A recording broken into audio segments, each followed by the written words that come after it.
Boa dia. noite, meu amigo. Tudo jóia? Boa noite, meu amigo. Tudo bem e você? Tudo em paz. Feliz Dia do Médico para você. Parabéns Oh, pelo grande médico que você é. Parabéns obrigado. Obrigado, obrigado. por essa iniciativa em falar sobre saúde da mulher, né? Um tema tão bacana e nesse mês é um mês muito importante, que a gente todos os dias fala sobre saúde da mulher, mas falar hoje, esse mês é ainda melhor, né? Para a gente Com tentar certeza. trazer um pouco mais de informação para capacitar as pessoas a tomar boas escolhas em relação à saúde e à qualidade de vida. Sem dúvidas. E muito obrigado pelo convite. Parabéns aí pelo Dia do Médico também, pelo Valeu, querida. profissional referência que você é. Inclusive, vou estar contigo aí na próxima semana, né? Aprendendo mais sobre implantes hormonais, Quinta-feira estamos sobre... em São Paulo, estamos juntos. Oh, que isso. Que honra aprender com você. E a gente vai comemorar o Dia do Médico aqui agora, né? Transmitir um pouquinho de conhecimento. Vamos sim, vamos lá. Ô, André, assim, mais especificamente sobre a sua área, a gente decidiu falar um pouco sobre SOP, endometriose, algumas doenças ginecológicas. Me conta um pouco sobre a principal queixa das mulheres no dia a dia em relação às doenças ginecológicas. Qual é mais frequente? Qual que você costuma manejar no consultório? Como que é isso no seu dia a dia como médico de médico ginecologista, longevidade, desse cuidado primário e de prevenção? Então, o meu consultório hoje em dia, ele é muito nichado em relação às minhas paixões, né? Hoje em dia, a gente sabe que a medicina ela é tão imensa e o conhecimento ele é tão inesgotável que eu decidi, de um ano para cá, na verdade, desde metade do ano passado, em fazer um direcionamento, uma triagem pré-consulta com as pessoas que têm Show. interesse em passar com a avaliação comigo, para Legal. que eu pudesse tanto dar o meu melhor para as minhas pacientes, como ser talvez uma excelente opção para as pessoas que se interessam em ter uma visão um pouco diferente em relação a essas patologias. Então, hoje em dia, a minha Exatamente. prática de consultório é praticamente centrada no que nós vamos conversar hoje. Desde o ano passado que decidi fazer isso. Dei uma direcionada em relação a como eu faço a abordagem para que eu pudesse me dedicar a estudar as três grandes paixões da minha vida em relação à saúde da mulher, que é o tratamento da síndrome dos ovários policísticos, o tratamento da endometriose e o tratamento da menopausa através da terapia de reposição hormonal. Então, isso é Sensacional. 99% do meu consultório. Óbvio que, em chegando uma paciente no meu consultório que tem ovário policístico, ela tem um corrimento, obviamente que eu vou tratar tudo que ela Com tiver. certeza. Mas eu Sem dúvida. direciono para essas patologias porque, assim, Lucas, o que é que eu comecei a ver é que quando eu atendia, era muito difícil conseguir me atualizar para estar o tempo inteiro a par das novidades. Como o Sim. conhecimento nessa parte da ginecologia ela é imensa, e ainda mais a minha formação, eu sou ginecologista e obstetra. Eu já parei de fazer Sim. obstetrícia quando eu saí de São Paulo e voltei aqui para Paraíba. E aí, chegando aqui, eu só fiquei dentro da gineco e decidi, dentro da gineco, fazer essa subdivisão no meu atendimento, para que eu pudesse me atualizar ao máximo sobre esses assuntos, porque eu fico brincando que toda semana eu vou lá do PubMed e eu cruzo essas doenças. Eu coloco lá, ver o que é que tem de novo, endometriose, de ovário policístico e menopausa. Então, sei lá, numa semana vai ter 1, 2, 3 artigos. É mais fácil eu conseguir me atualizar do Exato. que, do que se eu colocar tudo de ginecologia. E Então, você realmente faz isso muito bem, tanto que eu te conheci em um congresso que não era de ginecologia, né? Um exato. congresso Não, e eu de... vivo rodando em tudo, né? Eu também continuo aprendendo muito em tudo, como a gente fica, né?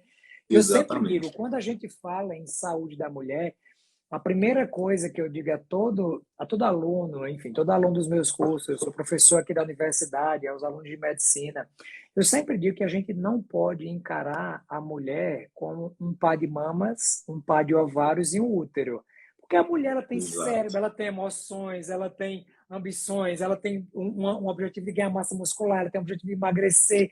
Então, Com isso tudo certeza. também tem que ser levado em conta dentro do tratamento como um todo, né? Entender Exatamente. quais são as ambições da paciente em relação à saúde dela é extremamente importante. Aí entra outro detalhe muito interessante que eu sempre faço, digo a toda paciente minha, entenda que a minha função é tratar a sua saúde. O benefício estético ele é um Exato. efeito colateral de uma saúde bem Exato. tratada. Eu Com jamais, por certeza. exemplo, vou prescrever um anabolizante para que minha paciente tenha um corpo bonito. Isso aí não recrimino quem faz, quem quiser fazer sem problema nenhum, mas assim, não Sim, faz parte da minha concepção de saúde para as minhas pacientes. Mas ter um corpo saudável, o reflexo disso, ser uma estética bacana, maravilhoso, conte comigo, é para sem aí que eu estou dúvida. aí. Então, hoje em Legal. dia, e por que é que eu também nichei dentro dessas patologias? Primeiro porque dentro do quando eu fui fazer o meu mestrado em 2015, eu trabalhei com qualidade de vida em mulheres com endometriose. E a gente sabe que a endometriose é uma doença Pô, que impacta muito negativamente na qualidade de sem vida das dúvidas. mulheres. E Então isso principalmente as virou repercussões, né, da exato, endometriose, que ela exatamente. é ali no geral, na saúde de um modo geral. Não, como um todo, ela afeta todos os domínios da vida da mulher, desde a parte emocional, a parte cognitiva, a parte sexual, a parte física, dor, enfim. Intestinal, Isso. Então, isso virou uma paixão dentro da legal. ginecologia. E aí, depois, a doença mais comum, quando eu entrava no consultório, como toda paciente sabia que eu adorava estudar a parte de hormônio, era a síndrome dos ovários policísticos. Eu até brinco, a SOP foi quem me escolheu para cuidar dela.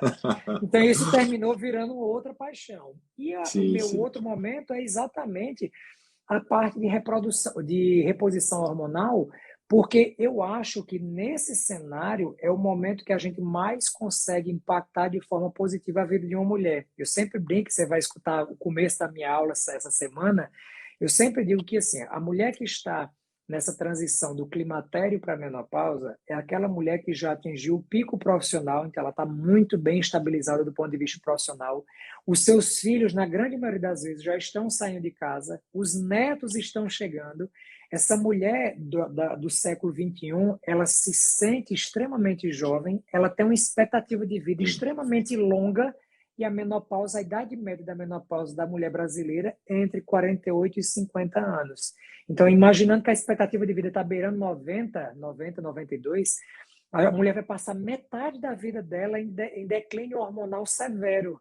Então, Exato. devolver qualidade de vida com essa reposição hormonal virou uma grande bandeira para mim, porque eu acho que a E gente impacta hoje, muito positivamente. E hoje a questão da longevidade, né? A gente tem visto que às vezes tem aquele mito de que envelhecer é adoecer, envelhecer é não viver mais, envelhecer é justamente perder a sua parte ativa de trabalho, e que isso é normal. E hoje a gente sabe que não é, né? E justamente essa Exato. questão de devolver o equilíbrio, de devolver de tirar um pouco dos efeitos negativos que esse declínio natural hormonal faz, que também é uma das minhas paixões. E é por isso que eu Sim. me identifico muito com você e que eu falei, não tem como eu chamar outra pessoa para falar de sobre endometriose que não seja o André, para Eu ajudar a fico. gente, para É, dar um pouco mais de teoria nessa parte de como o ginecologista pode manejar e pode ajudar as pacientes em relação à sua endometriose. Então, eu queria e que você Lucas, você desse. sabe que é uma coisa, vou até te atrapalhar só um detalhe importante. Às vezes a paciente pergunta assim, ó, doutor André, quem é que deve tratar SOP? E eu te digo, é o médico que souber te tratar. Não existe a doença, na minha concepção, apesar da gente encaixar a medicina, a gente tenta juntar sinais e sintomas, criar um nome para essa doença e criar uma especialidade que talvez estude mais e trate, né, mais essa doença, não existe, porque se uma paciente, hoje mesmo atendi 3 pacientes com depressão, então eu estudo muito a psiquiatria, porque agora virou uma grande pandemia também de Sem depressão. Então, dúvidas, claro que eu não tenho a habilidade de manejo que um psiquiatra tem, e eu também não claro. sou louco de conduzir um caso de depressão isoladamente sem um acompanhamento com um psiquiatra. Com Mas é certeza. importantíssimo que a gente tenha essa visão como um todo, porque vão chegar inúmeras demandas no nosso consultório e que a gente precisa saber, pelo menos, como não atrapalhar. Né? Eu acho que Exato, pelo menos isso. Se você não exatamente. atrapalhar, já está ajudando bastante. E pelo Então, menos a hora certa é de pedir ajuda para um profissional que saiba exato. te dar o suporte, né? Então, para a A SOP, gente, isso é importante. a medicina ela é fragmentada, mas unindo forças e tendo essa visão integral do paciente, a gente pode, sem dúvidas, melhorar a qualidade de vida delas. Exato. E Por exemplo, por que é que eu comentei isso? Porque eu tenho várias pacientes ou várias colegas que são tratadas muito bem por um nutrólogo, que trata a SOP dela muito bem, são tratadas por um endócrino, que trata elas excepcionalmente bem, são tratadas por ginecologistas, que também a tratam muito bem. Então, assim, a gente precisa entender um pouquinho dessa história que não existe a doença de cada especialidade. Isso é uma coisa que eu queria deixar claro, porque, por exemplo, você trata paciente com SOP e trata muito bem, e você não é ginecologista. Claro que isso faz parte do meu dia a dia, porque é a forma como eu direciono. Então, 80% do meu consultório são pacientes com ovário policístico. E aí você me pergunta aí, eu te atrapalhei, mas me pergunta agora o que você queria saber. Eu só ia pedir para você começar dando uma introduzida um pouco sobre como essas doenças afetam a mulher, quais os sintomas que geralmente ela costuma chegar no consultório, quando que a mulher precisa dar acender aquela luzinha, aquele pisca vermelho para falar, nossa, eu preciso entender se realmente eu estou sendo afetada por isso, se eu procurar um diagnóstico, só para dar um patamar, uma introdução para a gente entender um pouco mais sobre essas doenças especificamente. Perfeito. Então vamos lá, vamos começar com síndrome dos ovários policísticos. Boa. A síndrome dos ovários policísticos, a gente vai ficar chamando de SOP. Então, para que vocês que chegaram agora aqui no meio da live, quando a gente falar SOP, é síndrome dos ovários policísticos. Então, essa doença, ela é uma doença que é caracterizada, como qualquer síndrome, por um conjunto de sinais e sintomas. Então, por isso eu já começo com essa introdução, eu já começo a te dizer que ter cistos nos ovários não necessariamente quer dizer que você tenha a síndrome dos ovários policísticos. Inclusive, existem fenótipos da síndrome dos ovários policísticos que não apresentam ovários policísticos. É por isso que existe uma tendência, né? Não é nem uma tendência, existe uma busca constante, especialmente dos pesquisadores da Austrália em síndrome dos ovários policísticos, em tentar mudar um pouco o nome dessa doença. Porque, como a gente chama síndrome dos ovários policísticos, faz com que a paciente em especial que não tem essa formação entenda que ela precisa ter uma morfologia ovariana alterada. Exatamente. Não faz sentido eu ter a síndrome dos ovários policísticos, meus ovários eu não tenho cisto. Então, isso é uma coisa que é extremamente importante. Então, o que é que chama a atenção para que uma mulher comece a pensar que ela pode ter o diagnóstico de síndrome dos ovários policísticos? Existem critérios para isso. A mulher precisa preencher 2 desses 3 critérios, chama critérios de Rotterdam, e eles são oligo ou anovulação, que traduzindo para paciente, são ciclos menstruais cada vez mais longos, ou seja, a gente sabe que o intervalo normal de um ciclo menstrual é entre 21 a 35 dias. Então, os ciclos das pacientes com ovário policístico, ela tem intervalos cada vez maiores. No geral, o que a gente antigamente chamava de ciclos espanhomenorreicos, ou seja, ciclos com intervalos maiores de 45 dias, até a menorreia, que é a ausência da menstruação por mais de 3 meses, em pacientes que tinham ciclos previamente regulares. Então, esse é um dos critérios. O segundo critério é a presença de hiperandrogenismo, ou seja, aumento dos hormônios masculinos, dos hormônios androgênicos, né? A gente não chama hormônio masculino porque a mulher também tem esses hormônios, mas dos hormônios androgênicos, testosterona, sulfato de dihidroepiandrosterona, androstenediona, esses hormônios estarem elevados na dosagem do sangue ou a expressão desses hormônios no corpo, marcado por queda de cabelo, oleosidade, acne, seborreia, esse é o segundo critério. E o terceiro critério é a morfologia ovariana, aí são os ovários policísticos. E aí é interessante, não é qualquer presença de cistos nos ovários que fecha o critério para a síndrome dos ovários policísticos. A gente precisa de uma ultrassonografia que tenha uma ponteira com mais de 8 MHz de resolução. Precisa ser identificado nesse exame uma quantidade maior do que 20 folículos. Então, você fez uma ultrassom transvaginal, tem ali 10 folículos, isso não preenche critério para SOP, apesar de ter aspecto policístico à ultrassonografia. Então, a mulher precisa ter 2 desses 3 critérios, e uma coisa que é extremamente importante e que às vezes é muito negligenciado, é que as pessoas não fazem o último detalhe dos critérios de Rotterdam. Então, a paciente precisa ter 2 desses 3, desde que excluídas as outras possíveis causas de alterações que pudessem gerar os mesmos sinais e sintomas. Então, às vezes, as pessoas perguntam assim, por que você pede tanto exame para a sua paciente com SOP? Aí eu pergunto de volta, você sabe como é que é feito o diagnóstico de SOP?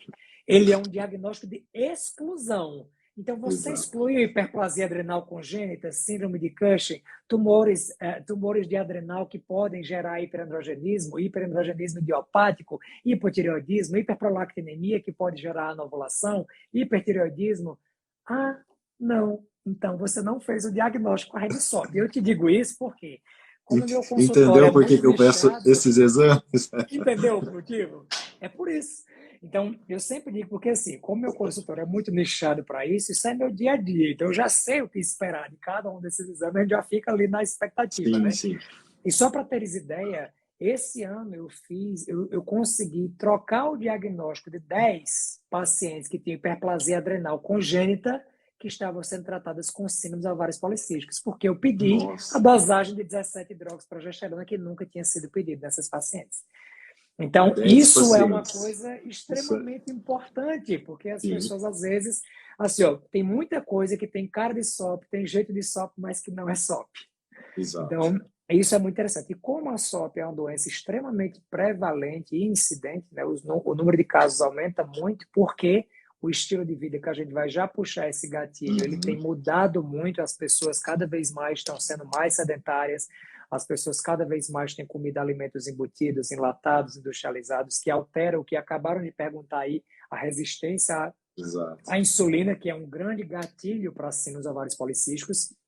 Então, a gente tem tudo isso. Então, é importante que você me perguntou, se você tem esses sinais e sintomas, procure um profissional médico para ele fazer o teu diagnóstico e aí tomar o direcionamento.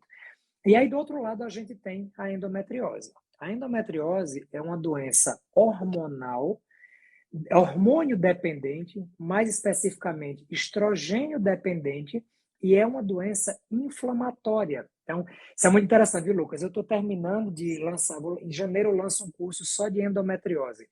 Então, eu tenho, assim, esses últimos 8 meses, eu tenho me dedicado a aprofundar tudo que você Eu tenho imaginar. acompanhado. Eu tenho Nossa acompanhado. Senhora, esse final de semana eu Inclusive quase também, enlouqueço. inclusive também vou entrar nesses cursos aí, só esperando dar uma respirada, né? Um de cada vez, que a gente quer fazer É, todos aí. exato. Mas esse é interessante porque, por exemplo, eu mesmo venho mudando muito a forma como eu trato minhas pacientes com endometriose nos últimos 6 meses, porque o conhecimento da endometriose ele mudou muito de quando eu fiz residência médica para quando eu Exato. fiz meu mestrado e para quando eu comecei a atender. Então, nesses E últimos é 10 daí, anos, e é assim, daí que ó, a gente fala que a medicina ela não é aquela ciência exata, né? O colega está tratando assim, quer dizer que ele está errado? Não não, especificamente, não exatamente. A medicina ela está em constante evolução e existem formas, linhas de tratamento que o médico define no ato da consulta de acordo com o que ele prevê que exato. fará o melhor para o seu paciente, né? Claro, eu sempre digo, eu nunca questiono o tratamento de nenhum colega. Eu acho Exato. que cada médico que sai de casa, ele sai para se doar e fazer o melhor para o seu Sem paciente, dúvida. com o conhecimento que ele tem. Exato.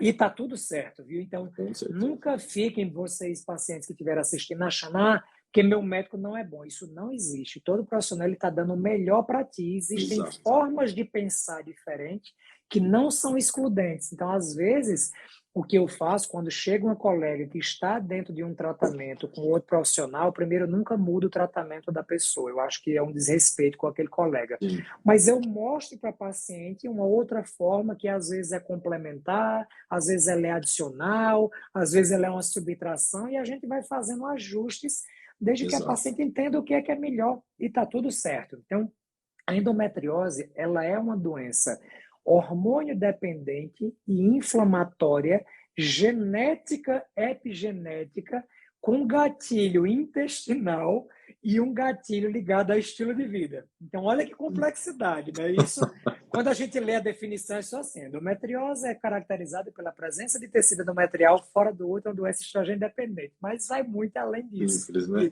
E agora, Parece ser então, nossa simples. senhora, eu tenho enlouquecido estudando esse tanto de coisa junto, porque tem tanta novidade de tratamento e olha que coisa interessante. Eu tenho muita paciente com endometriose que eu acompanho fora do Brasil. E o mais incrível foi que elas foram que trouxeram informações que eu não tinha. Então, olha como isso é bacana. As pacientes hoje, elas têm trazido para os consultórios médicos informações que elas assistiram numa live, que elas fizeram num curso, que elas leram num artigo. Exato. E isso é muito bacana, eu acho incrível. Eu tenho uma paciente minha que deve estar por aqui, Flavinha. Flavinha, ela tem endometriose, é uma paciente minha que mora em Washington. E ela mesma, ela já utilizou algumas outras medicações que eu não tinha prática no Brasil. E eu disse, Flávia, não conheço, mas vou estudar. Quando for na nossa próxima consulta, eu vou estar com esse conhecimento. E aí eu vou aqui, meu amigo, vou enlouquecer aqui no PubMed, pegar tudo, porque eu preciso saber, e eu sou curiosíssimo. Então, comecei a estudar. Essa semana mesmo, eu passei no final de semana, li 12 artigos de sistema endocannabinoide para o controle da dor na paciente com endometriose. Eu disse, nossa, e ela usava isso. E eu não tenho Nossa. experiência nenhuma com o uso de cannabis para endometriose. E ela Para já usa, endometriose eu também não tenho, não vi ainda essa e abordagem. é excepcional. E eu tenho uns 5 pacientes fora do Brasil que utilizam, e eu, assim, sabia que Legal. existia, sabia que tinha alguns artigos, mas eu nunca realmente tinha focado a estudar. E eu, nossa, mas eu enlouqueci para fazer uma aula linda sobre isso. Então, é muito interessante, porque, voltando agora, saindo da minha loucura aqui do meu devaneio, para a gente simplificar, você me puxa, viu, Lucas? Que eu começo Não, aqui, eu vou pode. saindo e vou abrindo as caixinhas aqui, dá 5 horas de live, a gente não termina. Então, a endometriose, entendendo que ela, além de ser uma doença hormônio dependente, ela tem um componente inflamatório muito grande, e Sim, aí essa inflamação, ela abre um leque muito grande de gatilhos que podem gerar essa inflamação. sem Esses dúvida. gatilhos podem ter começado na vida intrauterina. Olha que loucura. Então, uma menina que hoje tem, sei lá, 17 anos e está com endometriose, essa endometriose dela pode ter sido desencadeada quando ela estava na barriga da mãe pelas alterações hormonais que essa mãe dela teve. Então, olha que interessante. Uma dessas teorias que já tem sido evidenciada é que mulheres que engravidaram com deficiência de testosterona alteram a sinalização hormonal e isso mexe com a produção de beta-endorfinas, que pode dar uma percepção de dor maior. Então, gera nessa paciente um gatilho. Então, na adolescência, se ela já tiver mexido com, por exemplo, um componente genético e ela tinha deficiência de testosterona na vida intraútero, aquilo é um gatilho para essa paciente, se é aquela paciente que tem cólicas menstruais incapacitantes. Ela tem uma Nossa. alteração da quantidade de Sim. beta-endorfinas e essa sensibilidade para a hiperalgesia. E aí é que entra o sistema endocannabinoide. Então eu saio juntando as coisas. Poxa, tem tudo a ver. Eu já sabia Nossa, que tinha deficiência sensacional. de beta-endorfina, mas não entendia que essa parte do canabinoide age aqui. Então, é muito interessante. Por quê? Estilo de vida é fundamental para controle inflamatório. A gente sabe que, por exemplo, a atividade física melhora a dor da paciente com endometriose.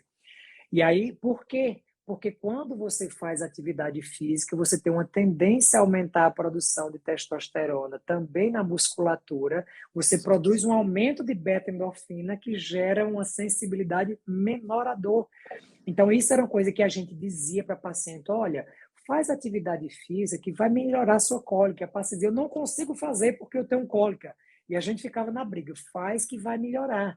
E aí, quando a paciente fazia, ela dizia, realmente, melhorou. Melhorou. Então, a gente começa a ver que fazer atividade física, por exemplo, para endometriose, existe um padrão de alimentação que é extremamente importante para diminuir a sensação de estufamento, diminuir a produção de gases, diminuir essas alterações ligadas à desbiose intestinal.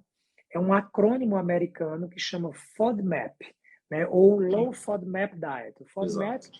que é a dieta com baixa quantidade de fermentable oligosaccharides, disaccharides, monosaccharides e polióides, que traduzindo seria de carboidratos e álcools fermentáveis. Então, existe uma série de alimentos que podem piorar o componente inflamatório. Então, a alimentação adequada, ela é fundamental, por exemplo, para manejo do controle de dor de um paciente com endometriose. E a gente vê isso muito na prática. Tem uma nutricionista de Brasília que eu mando meus casos, os casos das minhas pacientes que têm endometriose muito descompensada, porque essa nutricionista ela é formada no Instituto Monash da Austrália, que é um instituto de certificação para aplicação desse padrão de alimentação. Esse padrão de dieta surgiu para pacientes que tinham síndrome do intestino irritável e foi extrapolado para a endometriose, porque existe uma associação muito grande entre endometriose e síndrome do intestino irritável. Muito. Então, tenho a algumas alimentação é pacientes importante. Então, nessa entender situação. que a alimentação, a atividade física, Exato. qualidade do sono, manejo do estresse, que são capazes de influenciar positivamente tanto a endometriose que eu acabei de falar, mas isso também acontece para a SOP em um outro contexto, de reduzir a resistência insulínica, de aumentar ganho de massa muscular. A hipertrofia faz com que você tenha uma quantidade de receptores para que a insulina possa agir no tecido muscular maior. Então, tem Exato. muitas coisas que a gente pode construir com a mudança de estilo de vida. Com certeza. E a gente fala bastante realmente da questão da atividade física e sempre aliar tipos de atividade física diferente, né? A gente sabe que a atividade de força ela é extremamente importante também para atuar nos receptores GLUT4, que ajudam nessa questão de melhora de resistência insulínica e de melhora desses receptores. E claro que também a parte cardiopulmonar, né? A atividade o cardio em si ele também é importante, mas aliar os dois também é de extrema importância. O paciente sempre pergunta, qual a melhor atividade física que eu posso fazer? Se você não pratica nenhuma, então comece por uma que você goste. Agora, quando você começar a ter uma rotina, vamos ajustar essa atividade física a que vai ser mais efetiva para o seu caso, né? E no caso de SOP endometriose, realmente essa orientação sobre atividade física é de extrema importância, tanto para manejo de estresse, tanto para a questão de melhora de neurotransmissores, quanto para a parte de resistência insulínica e para essa melhora, de um modo geral, da parte inflamatória crônica gerada e causada por essas doenças, né? Com certeza. E aí vou trazer uma novidade aqui que poucas pessoas sabem. A endometriose ela é agravada por resistência insulínica. É tanto que existem vários trabalhos hoje utilizando medicamentos que a gente utilizava só para o controle da resistência insulínica na SOP e estão utilizando isso para a endometriose também, com resultados bem interessantes. Tem aula sobre isso também depois do curso, bem legal. A berberina, a metformina, enfim, tem umas sinalizações intracelulares em uma via do PTEN que estimula o NF-κ-beta, que é bloqueado quando você tem uma baixa da resistência insulínica. Então, a atividade física ela é fundamental para o funcionamento e adequação de ambas essas doenças, que são extremamente comuns. Sim, com certeza. André, outra coisa, uma dúvida também frequente em relação aos tratamentos dessas doenças são as pacientes que elas são manejadas, a paciente sempre chega com essa dúvida, doutor, mas eu só uso anticoncepcional para tratar a SOP. Há anos eu uso e está tudo bem. Como que seria essa abordagem integral, além como você faz essa abordagem no tratamento da SOP endometriose no seu consultório de uma maneira geral e mais explicativa para a gente até falar um pouco para as pacientes que têm e terem um pouco de noção dessa abordagem integral. É a pergunta mais comum, né? Essa é a top number one. Toda paciente chega no consultório apenas com isso. Veja, a primeira coisa que eu preciso dizer é que não está incorreto você fazer o tratamento e o manejo de ambas as doenças com a minha primeira frase também, que eu sempre digo. Não está incorreto. Inclusive, isso está protocolado. Se você entrar no consenso internacional para manejo de síndrome dos ovários policísticos, ele vai te dizer que a terapia de primeira linha é mudança de estilo de vida e a utilização de pílulas anticoncepcionais. Então, assim, não vou discutir com o que está protocolado, porque quem sou eu para discutir com os grandes cientistas pesquisadores que desenvolveram o protocolo? Eu só quero chamar a atenção para a gente entender um pouquinho mais além disso. Então, olha só, quando a gente faz um tratamento, por exemplo, de síndrome dos ovários policísticos, única e exclusivamente com as pílulas anticoncepcionais, a gente também não está fazendo a terapia de primeira linha, que é consagrada na mudança do estilo de vida. Então, só um está incorreto, só outro também seria incompleto. Então, ponto número 1. Qual é o grande detalhe em relação ao tratamento da síndrome dos ovários policísticos com as pílulas anticoncepcionais? É que a paciente procura o ginecologista, o endócrino, enfim, qualquer médico que ela procurar, tendo o diagnóstico de síndrome dos ovários policísticos, porque ela apresenta irregularidades menstruais aumento dos hormônios androgênicos e a expressão desses hormônios no corpo e os cistos nos ovários. Esses são os 3 motivos que levam a paciente a procurar o profissional. E aí, a utilização da pílula anticoncepcional naquele regime 21/7, 24/4, faz com que, na hora que a paciente utiliza 21 dias de pílula anticoncepcional e dá uma pausa de 7 dias, ela tenha um sangramento pela supressão e retirada dos hormônios. E aí, a paciente que não entende fisiologia hormonal, para ela, qualquer sangramento que sair da vagina é menstruação. E não tem problema nenhum ela achar assim, que ela não tem essa formação. Mas para você que até essa live achava que era isso, eu te digo que infelizmente não. Isso é apenas um sangramento pela retirada da pílula anticoncepcional. A menstruação requer uma integridade entre o eixo hipotálamo, hipófise, ovário e endométrio. Aí daria uma live só sobre isso. Tem lá no meu canal do YouTube, canal do Dr. André Vinícius. Vai lá, assiste esse vídeo, você vai entender. Então, a primeira coisa, então a paciente ela acha que ela está menstruando e ela não está menstruando. Ponto 2. A utilização dos contraceptivos orais, a grande maioria deles aumenta a expressão de uma proteína hepática chamada Sexual Hormone Binding Globulin, a SHBG, que na prática é como se fosse um sequestro de testosterona. Ela é uma proteína que foi feita para transportar, mas ela faz isso, ó. Transporto, mas não entrego. Então, você tem um caminhão-pipa de água que não entrega água em uma cidade que está na seca. É mais ou menos isso que a SHBG faz. Então, qual é o grande problema? Quando você tem essa elevação da SHBG e a sua testosterona vai lá para baixo, a dosagem no sangue da testosterona cai, e aí o hiperandrogenismo normaliza e, consequentemente, as alterações do hiperandrogenismo no rosto e no corpo da paciente também somem.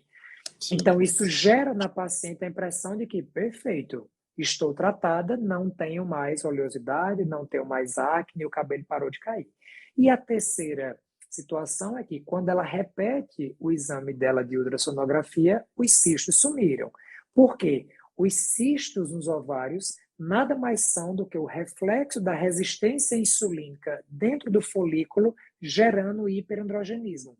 Então, quando você diminui o hiperandrogenismo por conta do uso da pílula, os cistos somem. Então, resumo da ópera. A paciente que apresentava acne, oleosidade, irregularidade menstrual e cistos nos ovários, quando ela faz uso de um contraceptivo com ação antiandrogênica, ela tem a plena convicção que voltou a menstruar, que estão normalizados os seus hormônios e que os cistos sumiram. Aí acontece um detalhe. Ela diz, tá bom, já estou tomando há 3 anos, vou parar. E quando ela para, tudo volta. Consequentemente, não houve o tratamento da causa. Então, entenda que o tratamento com anticoncepcional ele faz sentido dentro de um manejo de sintoma. E é por isso que o próprio consenso diz que a terapia de primeira linha é mudança de estilo de vida. Porque a mudança de estilo de vida ela é super capaz de modificar a causa que está levando aos sinais e sintomas. Então, se você me perguntar, André, você prescreve anticoncepcional para a sua paciente com SOP? A minha resposta é sim. E aí você vai me perguntar, você prescreve com frequência? Eu vou te dizer não. Mas quais situações eu prescrevo? Se você está diante de uma paciente que, por exemplo, é um adolescente, essa paciente está muito acima do peso, então, a paciente que tem sobrepeso ou obesidade. É aquela paciente que nunca passou com o nutricionista para fazer uma adequação em um plano alimentar. É uma paciente que está com muita acne, muita oleosidade, com queda de cabelo, longos meses sem menstruar. Obviamente que a paciente me procura, eu estou com uma baixa autoestima, estou péssima, me chama de mulher barbada, porque eu tenho uma barba parecida com a do senhor, meu cabelo está caindo inteiro. Se eu disser para essa paciente, não, fica tranquila, nós vamos fazer uma mudança no seu estilo de vida por 6 meses a 1 ano e a gente vai conseguir que você fique bem. Essa paciente vai sair do meu consultório e vai dizer, ele é louco, eu estou reclamando do problema de hoje. Como é que ele vai me mandar esperar 365 dias para começar a melhorar meu problema? Então, nesse cenário, em paralelo a vamos fazer um manejo dos seus sintomas, Sim. e ela precisa entender. Então, isso tudo a gente explica. Você vai fazer o manejo dos sintomas com isso aqui, enquanto, em paralelo, você vai passar com o nutricionista para fazer uma adequação do seu plano alimentar. A gente vai fazer aqui uma proposta. Você está acima do peso, para ti, nesse momento, é mais interessante fazer um treino HIIT, fazer mais caminhada, fazer isso, e aí passa para um professor de educação física, pede para ele fazer um plano para você em relação a isso, com essas orientações gerais que a gente vai dar aqui. Ele vai montar uma programação para ti e a gente vai adequando. Vai chegar um momento que você não vai precisar mais disso, você vai fazer mais aquilo. Então, assim, isso é muito importante porque o tratamento ele não é estático. Né? A gente tem um tratamento que ele é muito dinâmico, ele é muito personalizado e ele é muito individualizado para o momento da paciente, para os objetivos E é dela. exatamente saber usar o bom senso na escolha médica da estratégia, né, que eu acho que é o que mais beneficia o paciente. Às vezes as pessoas vão no consultório, doutor, mas você é contra medicamento, contra isso, contra aquilo? Não, claro que eu não sou contra medicamento, desde que ele seja usado com bom senso. Né? Mesma coisa o paciente chega no meu consultório dormindo super mal, não está conseguindo descansar, ansioso à noite. A gente tenta algumas estratégias, mas eu vou deixar, às vezes, de usar um medicamento, ou quando eu vejo o paciente extremamente ansioso, com episódio de compulsão alimentar, eu vou deixar de cuidar de um sintoma que, ao mesmo tempo que eu estou tratando o sintoma, eu também estou tratando a causa daquilo, né? Para falar para o paciente, daqui 6 meses, 1 ano, a gente vai mudar um estilo de vida, aí você vai conseguir ver uma melhora no seu sono. O paciente vai passar 1 ano dormindo mal para eu conseguir fazer ele dormir bem, e eu poderia muito bem manejar isso de alguma outra forma. A mesma coisa quando a gente fala das estatinas, né? Isso é um assunto também polêmico, mas o medicamento, de fato, ele precisa, também pode ser usado, mas quando com bom senso, a gente também está tratando a causa daquilo para quando eu tirar aquele medicamento, o paciente não voltar a sentir como antes, né? Então, perfeito. A alopatia ela é fundamental. Sem alopatia, nós todos aqui estaríamos mortos. Quem nunca pegou infecção e precisou usar um antibiótico? Não dá para você usar um fitoterápico quando precisa usar um antibiótico. Então, isso é muito importante, porque assim, eu acho, Lucas, que as pessoas têm que entender que não existe extremismo para nenhum dos dois lados, né? Com certeza. A suplementação, ela é uma complementação de um estilo de vida, e a alopatia e os fármacos, eles têm um papel fundamental em várias etapas de tratamento, mas isoladamente nenhum dos dois são perfeitos, então a gente precisa exatamente personalizar e adequar o que é melhor para cada um, não são excludentes, né?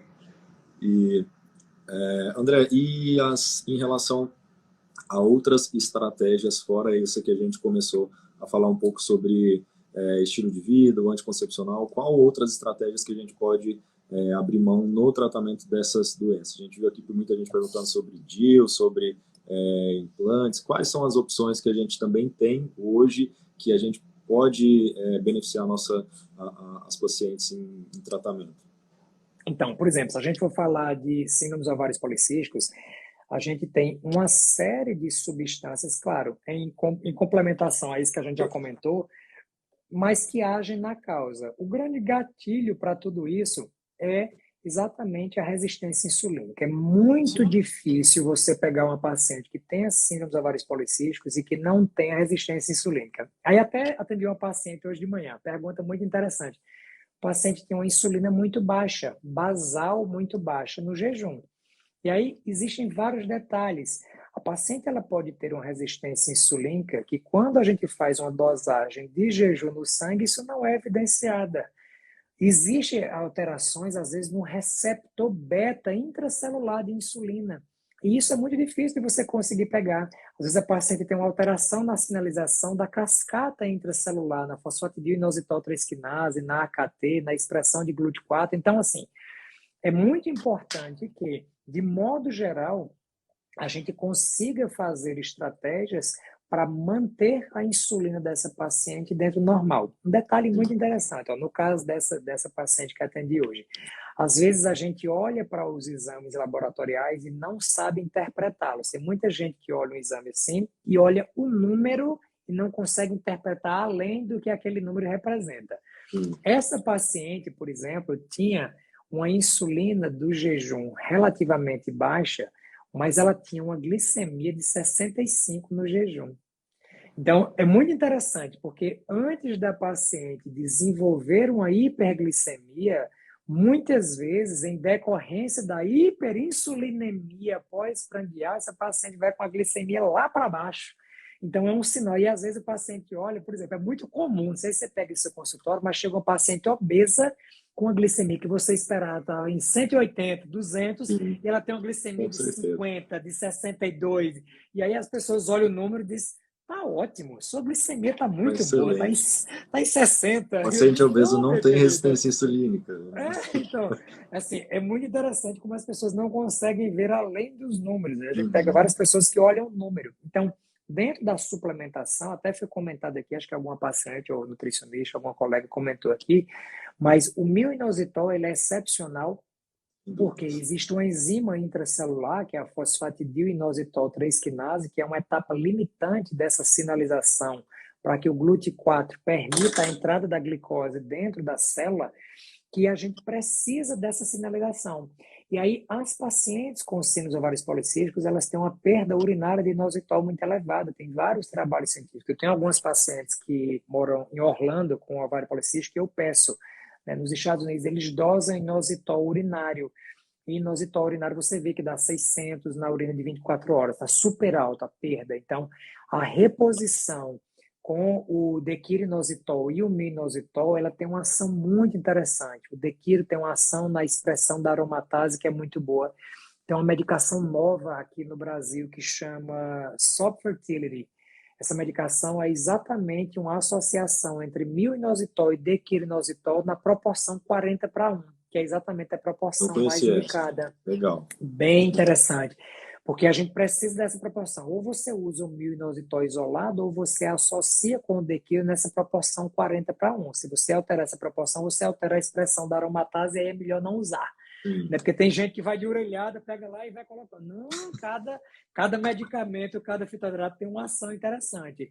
A colega aqui Nutri colocou a coenzima Q10. A coenzima Q10 é muito interessante para a foliculogênese e para a ovulação, porque a coenzima Q10, o biquinol, ele tem uma ação na cadeia transportadora de elétrons e isso é extremamente importante durante a mudança da Sim. foliculogênese, de folículo primordial para folículo primário, de primário para secundário, para pré-ovulatório e para ovulatório. Então, sim, tem alguns trabalhos mostrando que a utilização e suplementação de coenzima Q10 com vitamina E tem uma ação muito interessante. Sim, com Um certeza. detalhe, não vamos comentar sobre doses, porque, número um, não deve. Número dois, a gente não quer estimular a autossuplementação. E número Sim, três, a dose ela é personalizada para o objetivo exato. que você quer. Então, a gente não vai comentar sobre doses nas lives.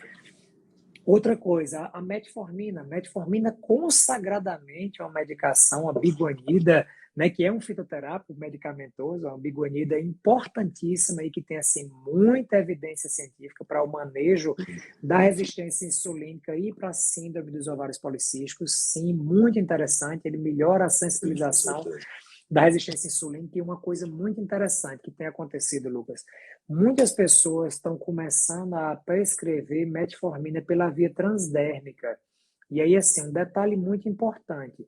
Quando você sai da via oral, você diminui um pouco os efeitos colaterais da paciente. Quais são os efeitos colaterais mais comuns da metformina pela via oral? No momento inicial, uma intolerância gastrointestinal, tem Sim. paciente que tem um desconforto gástrico, às vezes tem um pouquinho de diarreia, muda um pouco o seu padrão intestinal. Uma coisa importante também com o uso a longo prazo da metformina é depressão de vitamina B12. Ela altera um pouco as bactérias intestinais que são responsáveis pela absorção de vitamina B12. Então, tem que sempre estar ligado nos níveis de B12 da paciente que está usando metformina há muito tempo, porque Isso. eventualmente a gente precisa suplementar. Eu mesmo uso metformina em mim e eu tenho um grau de resistência insulínica que até Ju Endócrina acabou de entrar, a gente fez uma live sobre a importância, eu tenho Hashimoto, viu, Ju? Minha irmã Zona está aqui. A gente fez uma live sobre isso e eu uso também porque ela melhora algumas coisas no meu Hashimoto. Então, quando as pessoas trocam a metformina da via oral para a via transdérmica, você perde um benefício muito interessante que a metformina tem pela primeira passagem e pela passagem no trato gastrointestinal, que é o aumento da sobrevida da Akkermansia mucinífera. A Akkermansia mucinífera é uma bactéria que tem sido estudada desde 2015 na Universidade Católica da Lovênia, existe um microfragmento dessa bactéria chamada Amuc 1100, que tem sido mostrado nos experimentos em camundongos e em ratos, que é capaz de melhorar a taxa metabólica basal em 50% e reduzir a resistência insulínica em quase 60%. Então, é uma grande promessa para o futuro. Eles estão na fase 3, eu acho, de pesquisa e vão começar a utilizar isso em humanos. Doutora Tina Batalha, minha irmã, nossa senhora, só gente boa por aqui Que hoje. honra, ó, doutora Então, Ju, doutora Tina, sensacional, um prazer vocês aqui, grandes. Tina vai fazer meu aniversário na Bahia. Vou passar meu aniversário na casa de Tina na Bahia, já já. Pessoal. Isso aqui é irmã, viu?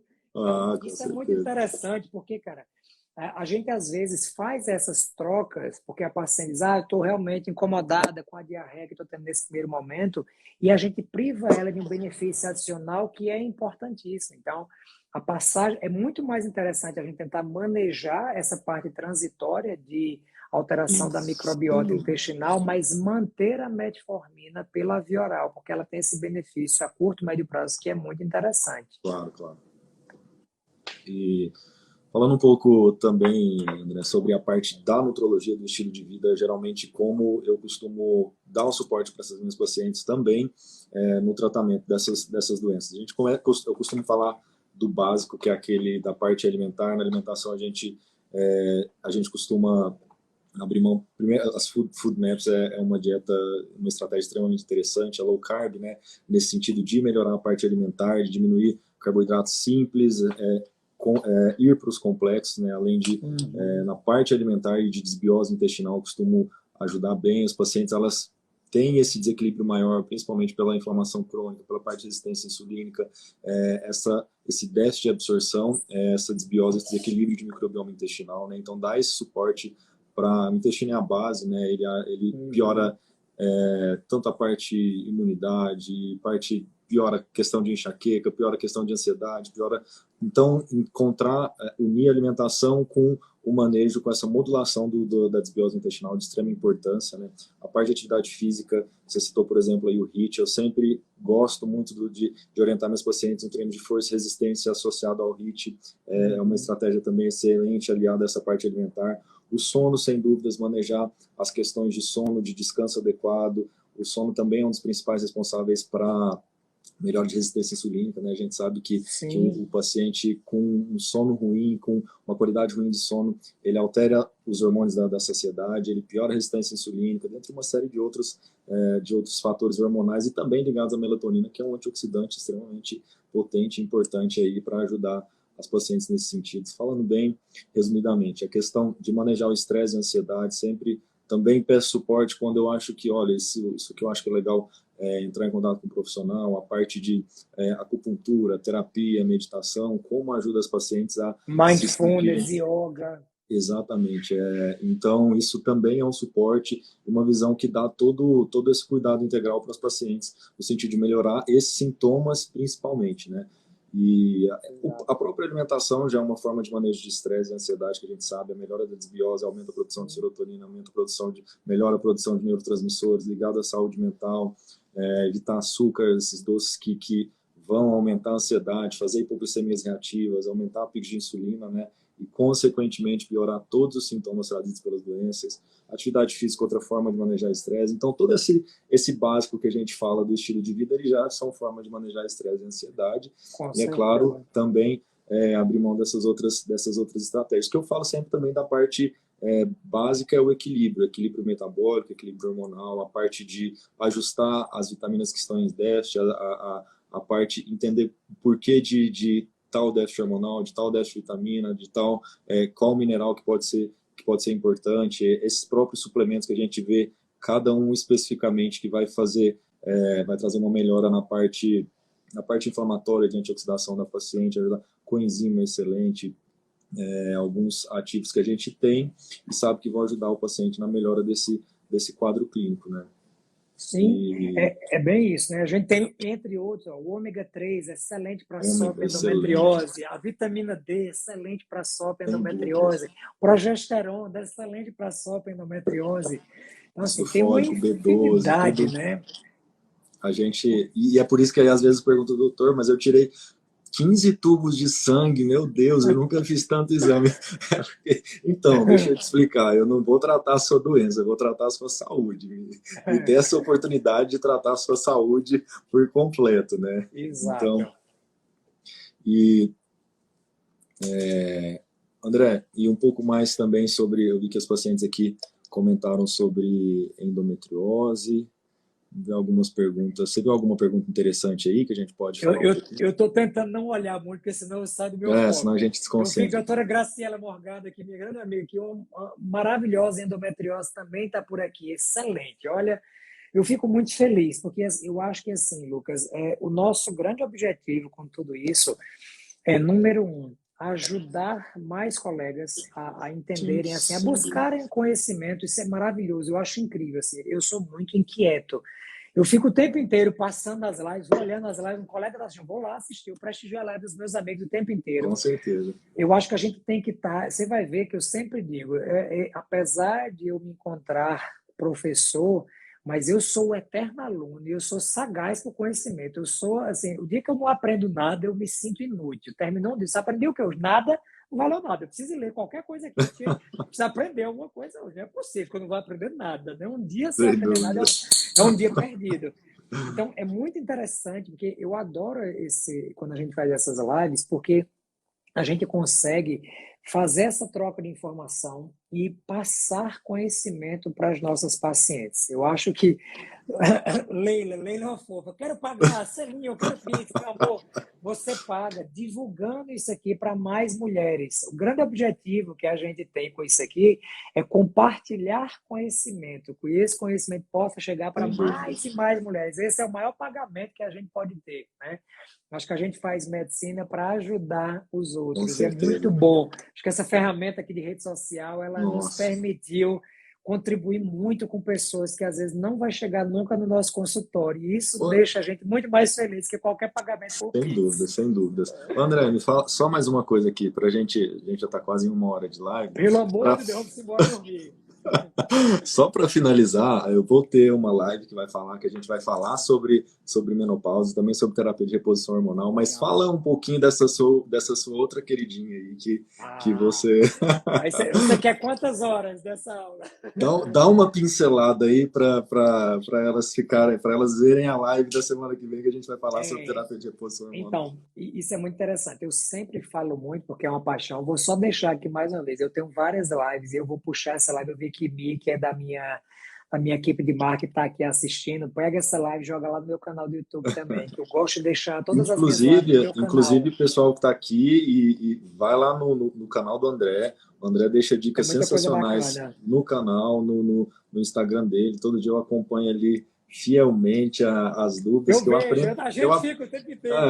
Eu aprendo pra caramba com o André. Então, não foi à toa que eu pedi para ele, André, pô, não posso chamar outra pessoa que não seja você hoje. Não, tamo junto. Minha esposa disse assim: amor, tu não tinha dito que não estava fechado para live já faz um tempo e eu não consigo dizer não para Lucas. Então, tá lá, Obrigado. tá, só Que pode. honra.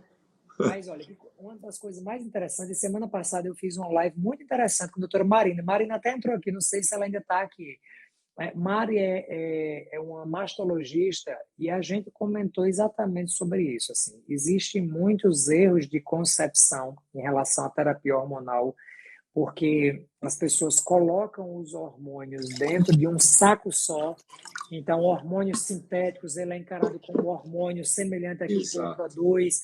E essas alterações de percepção e de entendimento, que isso acontece até na literatura médica, tá? A Sim, com própria certeza. literatura médica, ela às vezes coloca progesterona com progestínico e ela coloca isso como se fosse a mesma coisa para uma conclusão única e não são. Sim, Então, é muito importante a gente abrir os olhos, porque eu acho que assim, cercear uma paciente que está na transição menopausal, com a qualidade de vida péssima, sem dormir, sem libido, com o casamento ali por um fio, irritada, com queda de cabelo, sem lubrificação, e deixar essa paciente sem fazer uma terapia de reposição hormonal que ela quer, que ela não tem contraindicação, só porque você tem um conhecimento de que hormônio de égua dá câncer, eu acho, na minha opinião, que isso é um desserviço para a saúde exato. da mulher. Então, é muito importante a gente avaliar se a paciente tem indicação, se ela não tem contraindicação, se ela quer fazer reposição hormonal e dar a esta paciente o direito, se ela realmente fizer sentido para ela fazer a reposição. Então, para vocês aprenderem mais sobre isso, semana que vem, Dr. Lucas vai estar Com aqui certeza. com outro convidado incrível para isso. Eu estarei aqui assistindo. Obrigado. Lucas, muitíssimo obrigado pelo convite, Nossa, meu amigo. André, sem As palavras. queridas pessoas que estão aqui nos assistindo, muitíssimo obrigado. Aos colegas Eu médicos aprendi também. muito aqui com você, fico honrado com a sua presença, em transmitir esse conhecimento valiosíssimo, tanto para nós médicos, mas também para as mulheres, que é importante a gente difundir, disseminar a questão de prevenção da longevidade, da saúde da mulher, da qualidade de vida. Meu amigo, um prazer. Obrigado a todo mundo que acompanhou aí. A gente segue essa semana toda aí com mais 4 dias de live, na semana que vem também. Então, comentem aí com a galera, joguem nos grupos, quem tiver por aí. Hoje, doutor André, muito obrigado, meu amigo. E essa semana a gente está junto aí, vou aprender mais ainda com você. Vamos lá, sexta-feira estaremos lá juntos de novo no curso com de hormônio. certeza. Obrigado, valeu, André. Querido, um abração. Boa noite, tchau, tchau. um Feliz abraço. momento para os colegas que estão aqui nos acompanhando. Que Deus abençoe todos nós nessa nobre missão. Amém. Um abraço, queridão. queridão. Um abraço, valeu. Tchau, tchau.